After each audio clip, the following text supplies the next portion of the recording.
To Mr. Musk for 6 minutes. Thank you, Mr. Chair, and thank you to the ministers being here. On December 6th, I wrote Minister Champagne and Minister Ng about electric vehicles, the United States, what's taking place. That was on December 6th. And December 14th in Washington, D.C., the Prime Minister said this in the Financial Post. There are a number of solutions we put forward.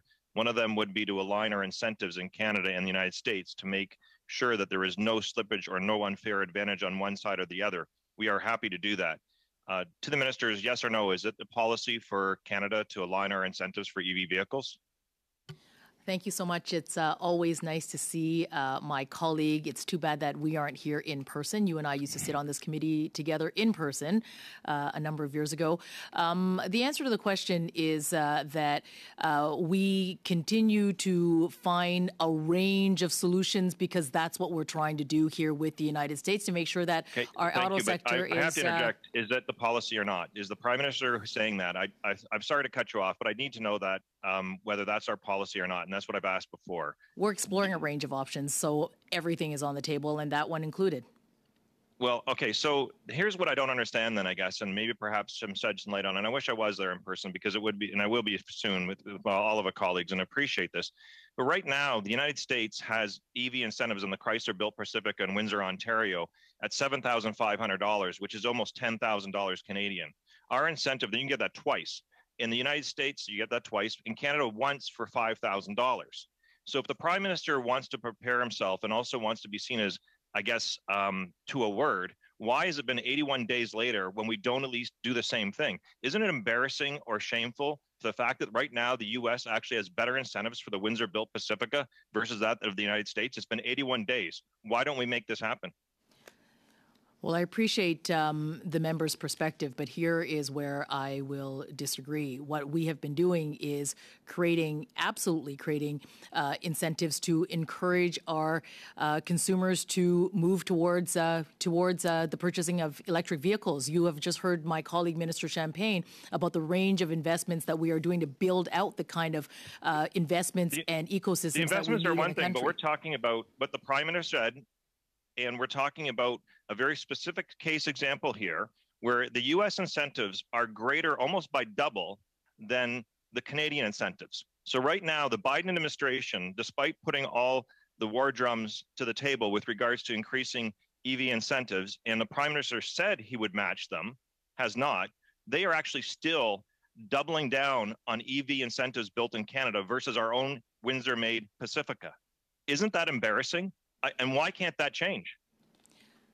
Well, I would say to the member that our absolute top priority is to be sure that there is competitiveness here in Canada to that of our American partners. I was just in the United States on Monday. This work very much continues between the two countries. We've seen the largest trade volume between our two countries than we have seen in history. So trade is absolutely working. It is absolutely happening between the two countries. And where we are very much aligned is, and I appreciate is that. on the road to building back better and to fight climate change. I'm asking very specifically about a case example here. And if you don't want to answer, it's fine. And I appreciate the work that you're doing. You've gone to Washington several times, which is very helpful. But at the same time, we have a Prime Minister whose word has been often maligned in the House of Commons and other places, but goes to another country and talks about a very specific thing that he would do, doesn't do it, doesn't follow through, and we still have a problem here. So I don't accept excuses or about how lobbying or incentives here when we actually have a case example where the Prime Minister says they would match it. And wouldn't it show some good faith to the Americans that we're going to do that? What do you think they think right now when we won't even match our only electric vehicle being produced in Canada, where they're doubling their incentives from their taxpayers versus Canadians? Don't you think that erodes the Prime Minister's trust in his word in Washington when they're not even doing the same thing that we could do right now? Well, what I would say to the member is that what you've seen our government do time and time again is stand up for Canadian industries and stand up for Canadian workers.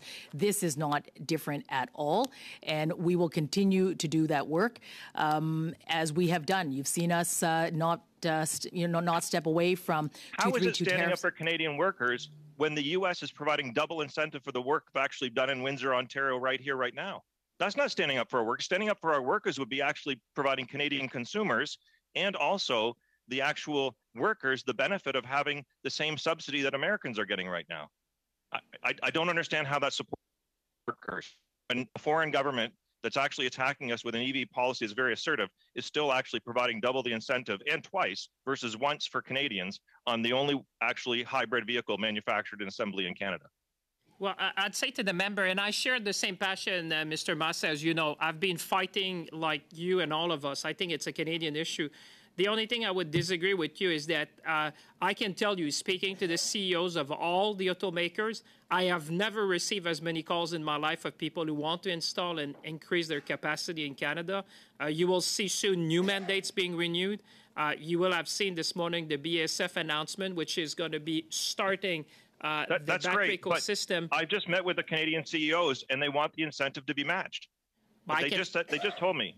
A simple thing you could do, I don't know why it takes 81 days plus to actually increase our incentives from $5,000 to $9,500 or equivalency to the United States for an actual existence of a program right now. I don't understand why does it take that long? And I appreciate all the work that's being done, but I'm sorry, I'm not going to let this go. No, I appreciate, and I know your passion. I've seen you when we were building the new Ambassador Bridge, and trust me, I do know your passion, and you'll be at that. What I can tell you, what I hear from the CEOs is proximity. Proximity to resources, proximity to the assembly plant, and proximity to the markets. To be honest, we are so competitive, Mr. Masse. I would tell you that when you see the number of mandates we're renewing, I think you will look back and you say, we have done something quite extraordinary that you will see, and you will benefit, and the worker in Windsor will benefit, because we are in touch with all the automakers, and I've received now calls from European automakers that are looking at Canada. Never, I think, in the history of Canada, we've seen so much interest in building in Canada. Thank you, Minister. Thank you, MP Masse. And I appreciate that, but it doesn't answer the simple question. Thank you.